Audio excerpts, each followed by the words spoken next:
to Funny Minds. I'm your host, Lynn B., and my co-host, Edward Biss.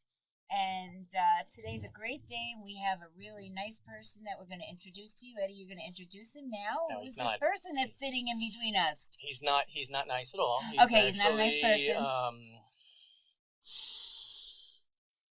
Hugely evil. But Okay. in a cute way. All right. Like you want to hug him as he killed you. But no, he is a very good friend of mine. He is, more importantly, the reason why Funny Minds was able to film here, because he owns the studio. And Mike has been a friend of mine for some years, and he is also a musician. He is also a podcast, aficionado. In the past, he had Legacy. Soon, podcast maybe, legacy, and okay. probably bring it back. It was called Lester's Tour Bus back in the day, and had a lot of fanship there, and he's done a lot of different things. But Mike Bosworth is our guest today. Mike is also, he's going to dive a little bit into this. It's a little bit by pay grade, but he does accident reenactment, testimony, you did it, You oh do my forensics? God. Is it a forensic thing? Your car crashed, your head popped off. We got to figure out why, how fast the car was going. Well, we have a present for you, Mike. That's what my business card says. This is a special gift that we brought for Mike today. This is mine? This is That yours. is so nice. Thank you. Yeah. That is a skull and a Speedo with a bow tie for Mike. Of and course, it's a little bit big. a banana hammock with a banana bow tie, bro. So, Thank you for guys, describing it. Thank you. Yeah, well, because, I was excited for a while there. This is Bones. This is from Mike, and he can keep this, and he can display it, and he can abuse it. He can do whatever he wants. You don't know how excited he is right now. It puts his middle finger up to you. He can give himself a shot. That's a bonus. Thank you. You're quite welcome. But no, Okay. what exactly is your title as far as this forensics? The accident? What is it? So I think you pretty much nailed it down. Just a forensic consultant. So Okay. I provide litigation support for insurance and attorneys as far as primarily, like you said, crash reconstruction and product and premises liability without getting too far into it. So. Okay, so we'll put that aside for a moment. So let's talk about the studio and your love of music and what you do with music. So let's start off letting everybody know where you're at. Yeah, I'd like to know this because he asked me to sing for him to do some Today, tracks. yeah. So I don't even know what I'm doing. So Okay. he's got to make us aware of this. It's just like everybody else on the album. You learn what you're doing once you're in the studio. And yes, there you go. That's the way we've done the entire record. So we are very surprised when we learn what we've recorded. It's kind of a cool concept. So is it like an ad-lib session? Like you just do what you want? Or is there a theme? No, not really. It's some of this stuff, you've done recordings before. A lot of this stuff is things that I've been carrying around with me for years, just kind of finally getting it out. But if you've ever heard like the story of Stone Soup, so the guy starts with a rock and meets somebody and they say, oh, that'd be get better with potatoes and that would be better with whatever. And then eventually he actually makes a soup. It's kind of the way this album is made. So it is. I'm surrounded with unbelievable talent, right? So Eddie, and I definitely include you in that group of people. And so what has happened is I kind of started with some basic songs that I had conceptualized years ago. Some of them a little bit more recent, but I got around people who are much better at what I do than what I can possibly do. Okay. And so the quality of the product is has become really exceptional. So. Are these the songs that you wrote?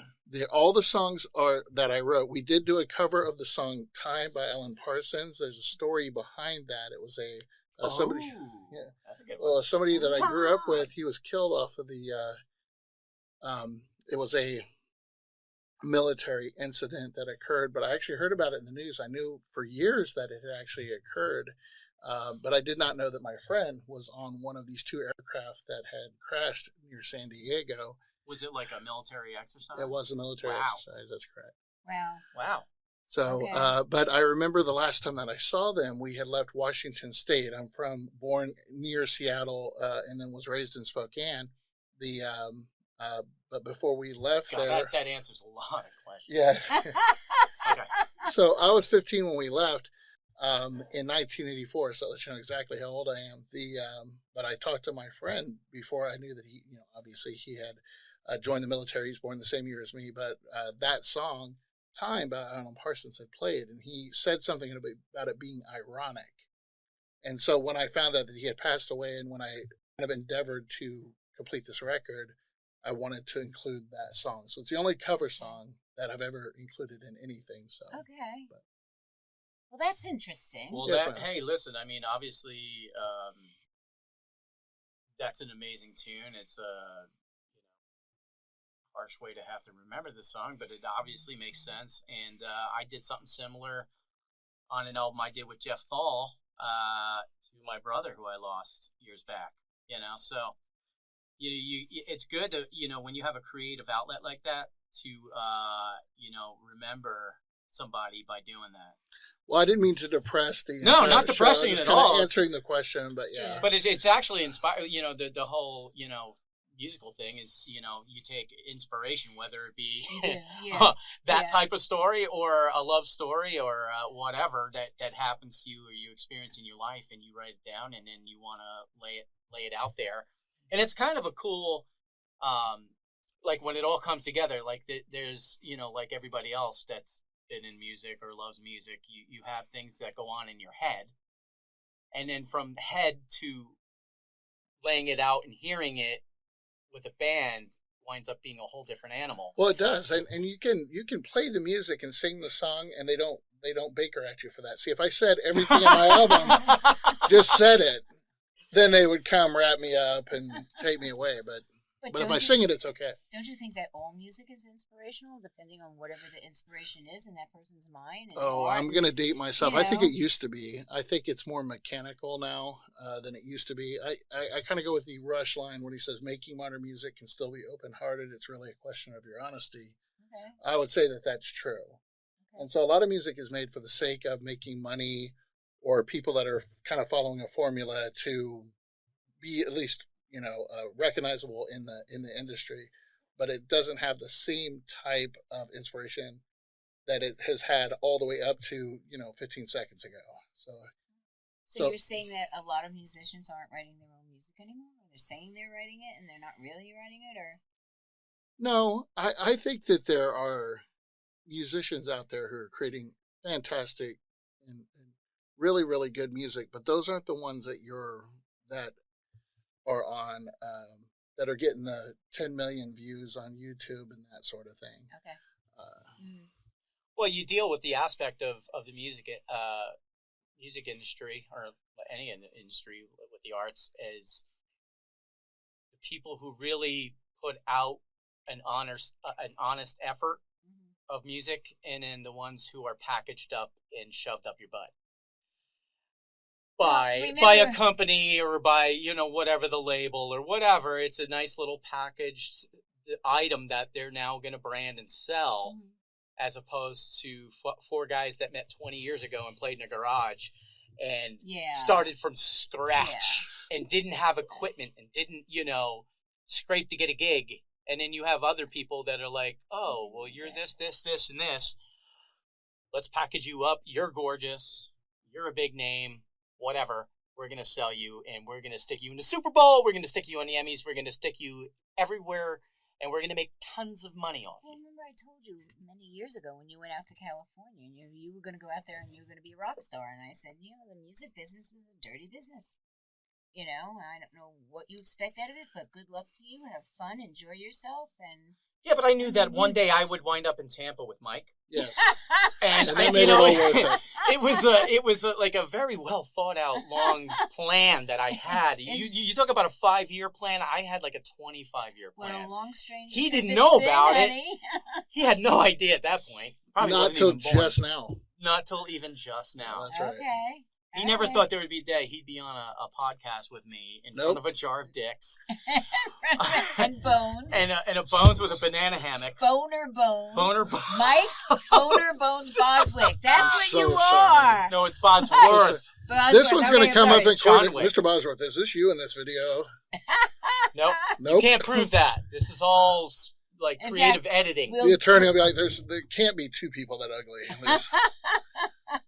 Yeah, but you know what I like? I like you got like a pseudo like Lane Staley thing going.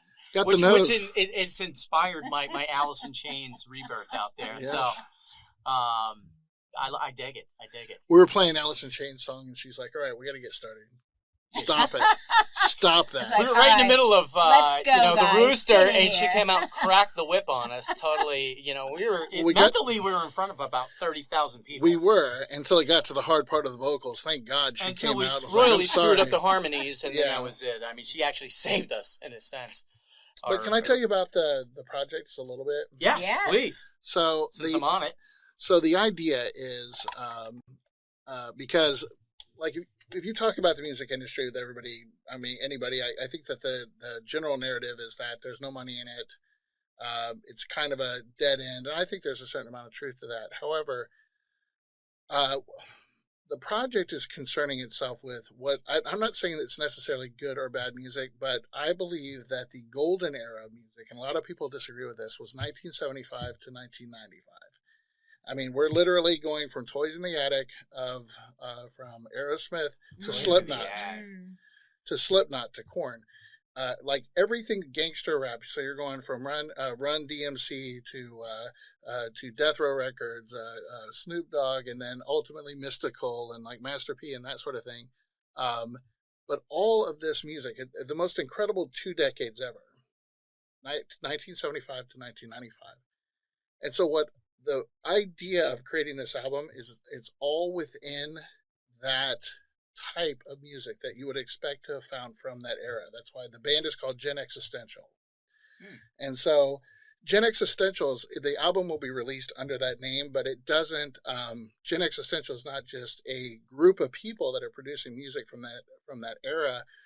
Rather, I want to find artists who can write music within the confines of the way that people created music in those days, because the way that that music, like if you go to see a band from a semi popular to a popular band from the 80s, they're still to this day packing stadiums. Yeah, I mean, I went and saw Iron right. Maiden with You're Ghost. 100% right.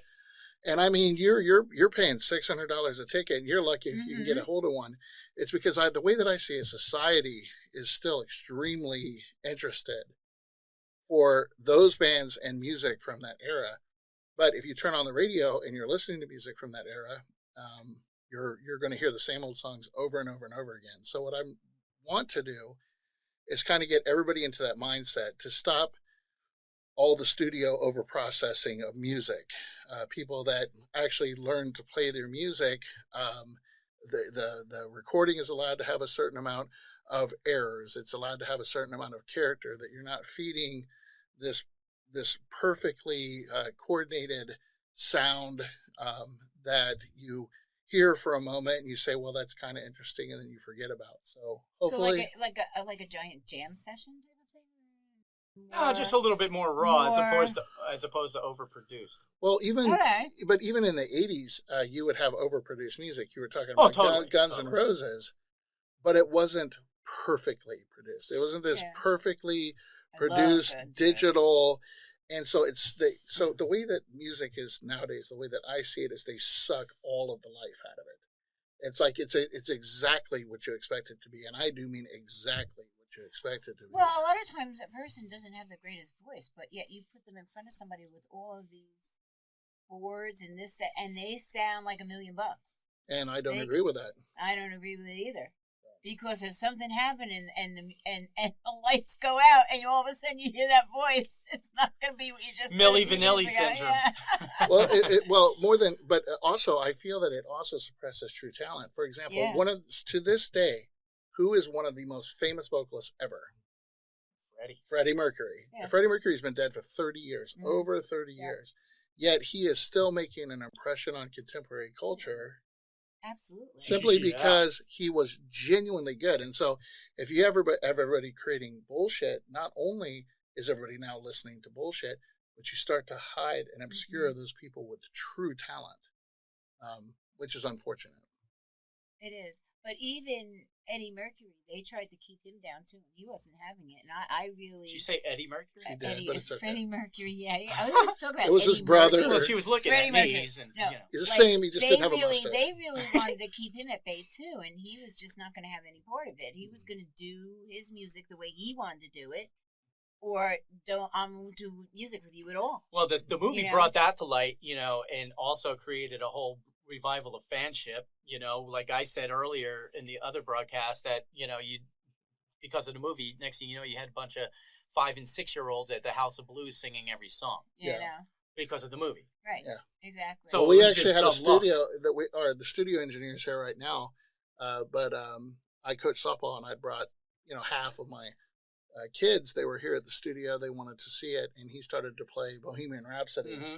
And I think these kids are like 10, 11 Mhm. years old, and they all started singing it. I Yeah. didn't see one exception to that.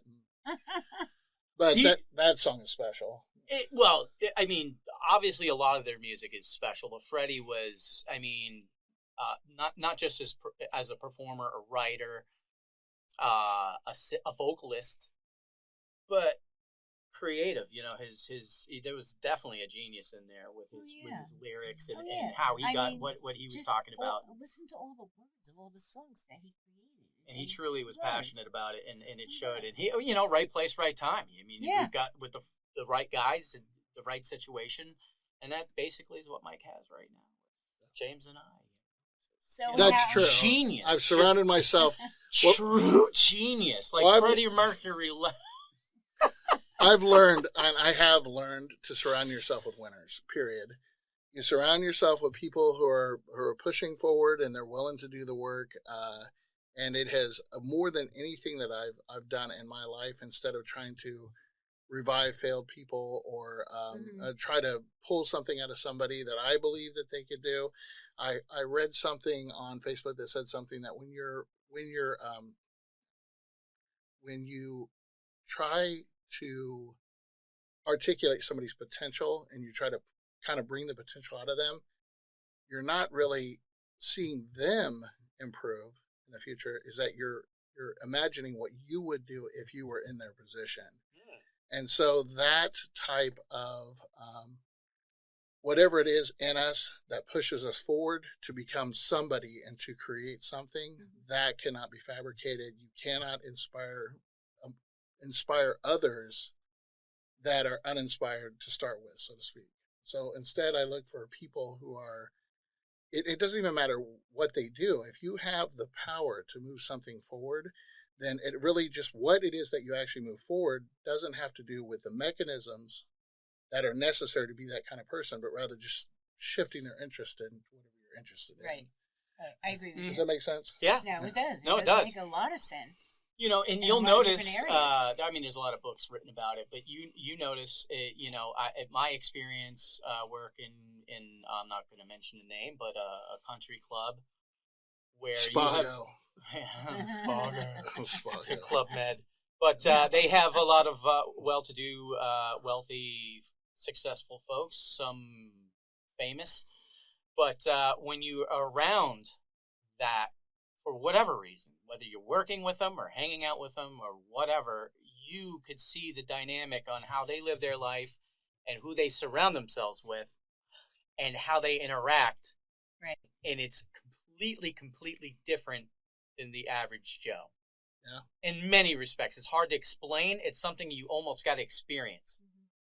The way just the way they conduct business, the way they just interact with people, who they surround themselves with, who they even how they even waste, how precious they take their time and how little they want to waste on bullshit. Yeah. Yeah. Well, yeah. And one thing I've noticed too is that like very successful people, like people that are working their way up or they visualize themselves in a way that they're not really, they're isolationists. They have to protect that sort of that avatar. That's why Facebook is so great. Facebook, you create a digital avatar yourself and you can start applying all these things to that digital avatar and you can say, that is me, but it's not really you. Well, you don't necessarily need a digital avatar. You can have like a kind of way that you look at yourself, that this is the person that I am, and you start attaching things to it, but it's never really who you are. When you talk to truly successful people, there is a common thread, And that common thread is they take pride in the accomplishments of others. And they'll always be like, "Oh, have you met this person before? This person does this and this and that. They're the absolute best at what they do," and that sort of thing. And so it creates not just a sort of the recognition of their own success, or how do I want to put that? They're recognizing the success of others. Correct. So they're surrounding themselves. They're becoming kind of the definition of success. They're not only becoming successful themselves, but they're surrounding themselves with successful people that are loyal to them. And it's just a really smart way of being, of acting toward, your fellow man, that type of thing. Yeah, it's insanely obvious when you're around it. Yes, and they're different. Even when you're not, like if you just live, like what we consider just a normal life, because we're not celebrities. But some people have physical advantages because you work with a lot of really well-to-do people as a pool boy, but it's, sometimes the physical gifts are helpful. And also too, as a guitarist, you have very talented hands, which comes in, handy with oil. So that's true. Don't even go there, Mom. Listen, his nickname is Magic Mike. Okay, for a reason.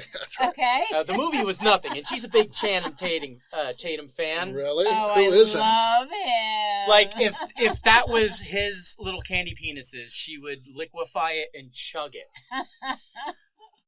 Thank you for that, Eddie. Yeah, you can't unsee that or hear it. No, But Magic Mike, I should say, yes, back in the day, right. Before he decided to grow up and get a real job, was an oil boy for the Chippendales, and that's how he wound up. In Tampa. That's the only way they would let me in the building. Otherwise, it's out. Because it was big down here in Tampa, like at a certain time. Big fingers, Like they call them bear paws, and it's a very highly coveted thing in the male dancing community. So sometimes I don't know whether to believe you or not believe you. Yeah. Just take one. So look you think at that's a possibility? I'm picturing the scenario, and I'm saying to myself, am I getting jived over here? Mike, you're listening to a woman who just gave you a thing of dicks, well, not only a thing of dicks, but a banana hammock with a skull. So this is my favorite. This stays in the studio. Oh, absolutely. It lives here forever. Absolutely. So. I got it for you. I'll be honest with you. I'm seriously jealous because that is badass. And she really shocked me. That was all her. That was all her, by the way. And she said, Mike Bosworth, Magic Mike, needs this. Because I was talking to her about the Texas Chainsaw. I couldn't find one that was small enough. That's story of my life.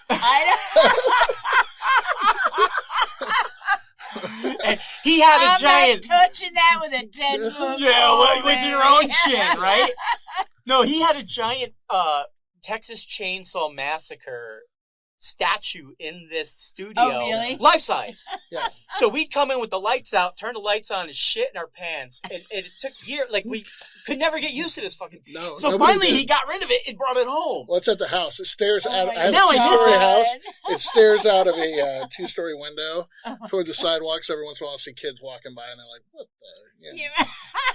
Scaring kids now, I guess, is my thing. Scaring kids is actually a lot of fun. I'll be honest with you. It's just great. I used to love to dress up at Halloween, and you open the door and you're like, with whatever kind of costume you I am a cheap thrill guy. I mean, I'll pop out from behind a door on my wife, and it never gets old. It never gets old. I mean, I'm just a cruel... I'm the asshole in high school. That you remember, and you'll remember this because you should stay out of the high schools at your age. I know. It's hard, though. Right? Yeah. Cheerleaders. But, no, I could delete that. But, no, my wife knows. In this day, she knows my weakness, right? Oh, yeah. But, I was the asshole that would write, I'm a douchebag, and put a little paper clip and hook it on your collar. In class, I was smooth. I had, just stealth. And that poor kid would get up and walk down the hall, and every kid was like, douchebag! And you're kicking him in the ass, and the kid's like, what the... But you were good, because I never had to go to school for you, not one day. Not one. So you really flew under the radar with everything that you did. I was smooth about my operations. You were very lucky. I heard years later's horror stories. Horror stories. Horror Oh, stories. yeah. I'm like, You're lucky he and I weren't friends in high school. Oh my God! Or we had cell phones back then. Jail. You'd be bailing us out. okay. Oh yeah. But you got to respect anybody that can shape the paradigm and never get caught completely undetected under the Absolutely. radar. So That's yeah. the best. That's a craft right there. That, It is. Yes, it Yes. is. It's like I have some deep inner energy that I unleash on the world when I want to. That is true. I call myself AJ, almost Jesus. Oh, God. No, I didn't mean that. Oh! Oh, You know, I own a condo in hell. I'll rent double it to you. blasphemy! Wow. Get over here, I Satan! feel the heat already. The flames are coming up. But I do want to point out in Mike, you know, one of his songs, I did catch some of the lyrics, and he did go old school on one of them. I'm just waiting for you to shoot a drop on that. So in one of his songs, it starts off milk lemonade around the quarters where fudge is made. And I thought, because it brought me right back to childhood, I thought that was brilliant. But with a heavy metal, milk lemonade around the corner where fudge is made. Yes. Fudge, and you throw fudge at the crowd. Yeah. Well, that's an old time folk song that I was covering. That was a Janet Tortures remake from James's day. That's right. So is your album almost finished? Do you still have a lot of work you have to do on Oh, it? no. No, he hasn't paid me yet. So Yes, that's right. Tracks.